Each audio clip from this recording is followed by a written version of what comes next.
Hello, it's David Paul here, and we are going to be talking about how to get more clients through building trust, but without you having a massive following. I know that most coaches and small businesses go out there and completely and totally obliterate a number of social media platforms. You probably know thousands, yet you're scratching around for your next client. It shouldn't be like that.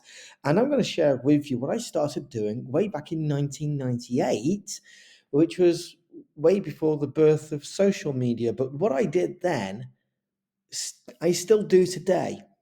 And it works for me so fantastically well. And it's all built around trust. Now, I have to tell you that when I first started doing this, I was unconsciously competent. But even then, I still managed really, really good results where I was a top salesperson across 5 branches. Anyway, so this is going to be a proper training session. This is not a sleazy upsell or anything like that. So let's crack on, shall we? Let's get into this. And if you do like it, you know how to contact me because my details are on my website.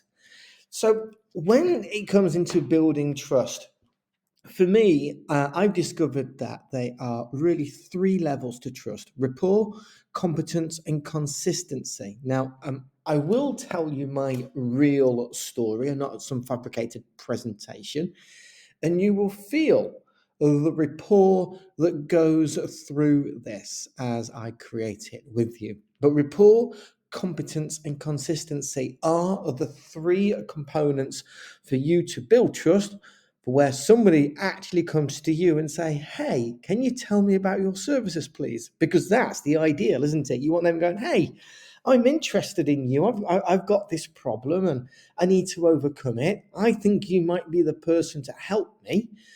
And people get to that stage when there's a level of rapport, there's a level of competence, and there's a level of consistency that they are happy with, to a point where they can do business with you. Now, it doesn't matter whether you're selling cars, erecting fences in gardens, perhaps offering software as a service, or you could be a coach, of course. So let's take a deeper dive into this, and you will be surprised with what I share with you. Now, just quickly, before I do dive into this, a tiny bit about me. I do call myself a VIP entrepreneur coach. Sometimes I like to use the title business growth hacker. As you can see here, they both appeal to me. But here is where everything starts and stops. I am guided by the currency of honesty.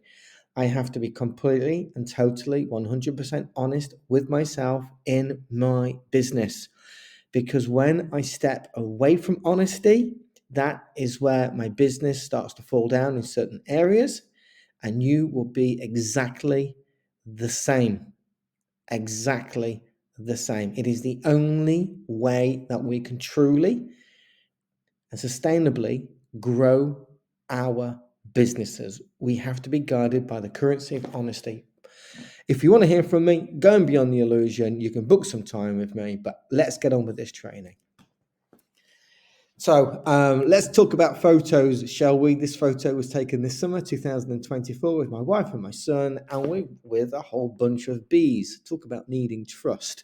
My son is very scared of flying things, so he was doing very well there.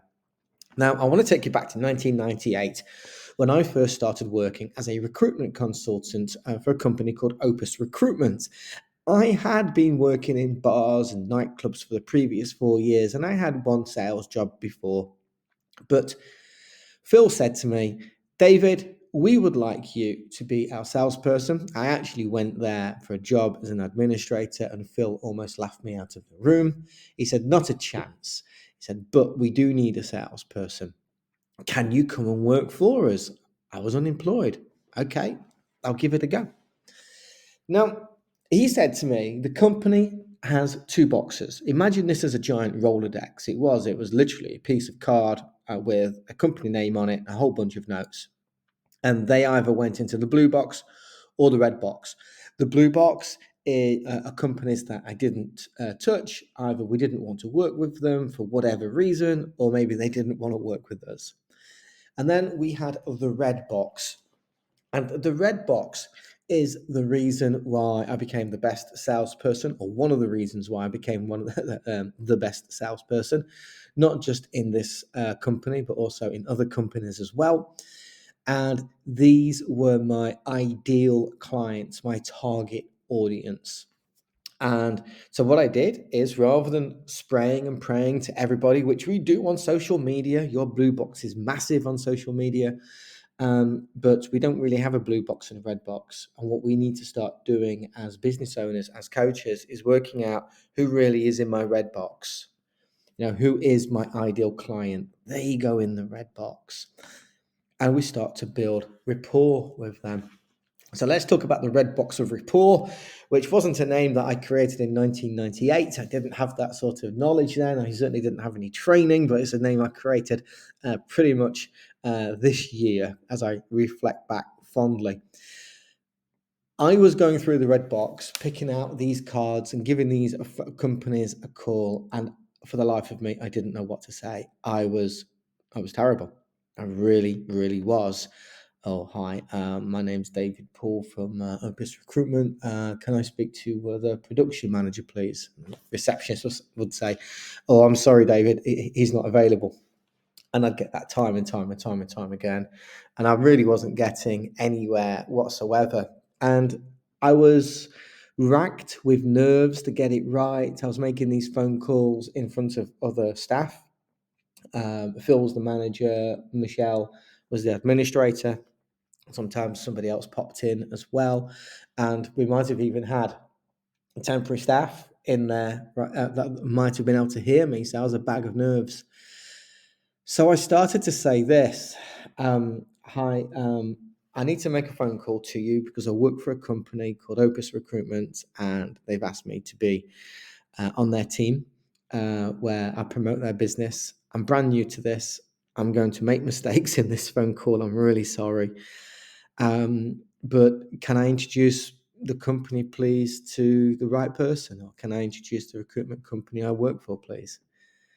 I was just me. I was just absolutely normal. And sometimes they would say, David, it's not the right time. Give us a call back in 3 months. Or, David, we were using another company at the moment, but yeah, okay, I'll listen to you. David, I can't speak to you today. I can speak to you next week, or I can speak to you at 4:00 this afternoon. People responded. People responded nicely because the rapport was being built. In this instance was, look, I'm struggling here and I've got a job to do. Can you help me? And they did. When I see rapport being spoken about today, I think people don't really understand what rapport is. They believe you can either turn it on and you can turn it off. That's not the case. Rapport is always existing, even with companies and people that you don't know.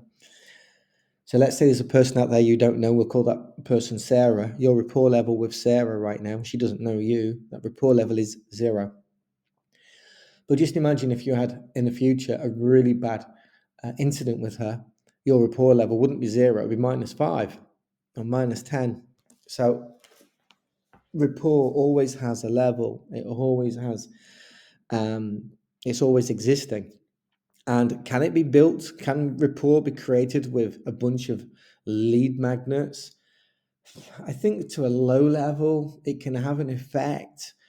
But what's the quality of what you're sending out? What's the quality of what they are receiving? How do they perceive it as being quality? You see, a lot of organizations will tell you that rapport is built with an email sequence. And like I said, I think it can have a low level effect. But for me, it's real, genuine human contact. I don't even believe that this training that you're going through right now is top level rapport. It's okay. You're learning something. It's interesting to you, which is great. That's a good start. And I'm throwing my personality into it. But as I write down here, in terms of rapport and lead magnets, if you want the world's best lead magnet for your company, take a look at yourself. That's you. You're the best person. And let's just go back to this slide here. That was me. I'm brand new to this. I'm going to trip over my words and make mistakes. I was just being me. I was genuinely me. And people gave me time.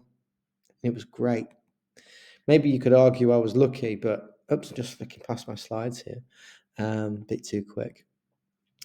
So the next one is, I then stumbled into competence. Now, this is a picture of my son here, taken a couple of years ago. He wanted to be a class president at school, and he decided to dress up as Thomas Jefferson, and he's far more prepared than I am. Okay, competence. The company I worked for, Opus, they spent their last money on me. They really had no budget. David, just go for it.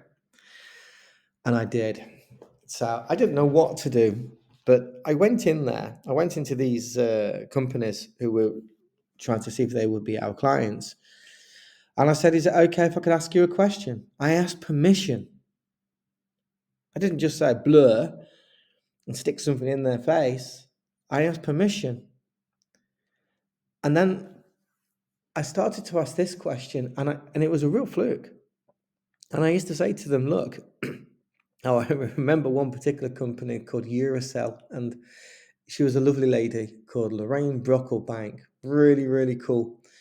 And she was a couple of years older than me. And she had this, so she wasn't in her 30s, 40s, and 50s. If I was 22, she might have been 26 or 27. I can't remember.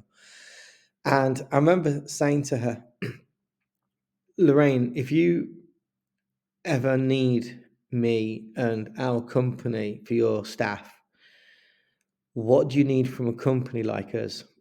I don't know where the question came from. It just came from somewhere. And it demonstrated my competence. It demonstrated that I cared. It demonstrated that I wanted to know how to get it right for their company and my company. That was caring, and that was competence. It was amazing. It actually led into a few other things as well. When it comes to competence, I just want you to ask yourself, this is a learning point for you. What question could you ask? What could you do? Are you really demonstrating competence through an email sequence? Are you really demonstrating competence through being ad hoc? You see, for me, I'm creating this training program. I know you like it. I know that you're learning from it right now. I know that you're starting to see my level of competence, which is great. How can you continually demonstrate that you are competent? Remember, people are looking for rapport, competence, and the next one, in a minute, you'll see it's consistency.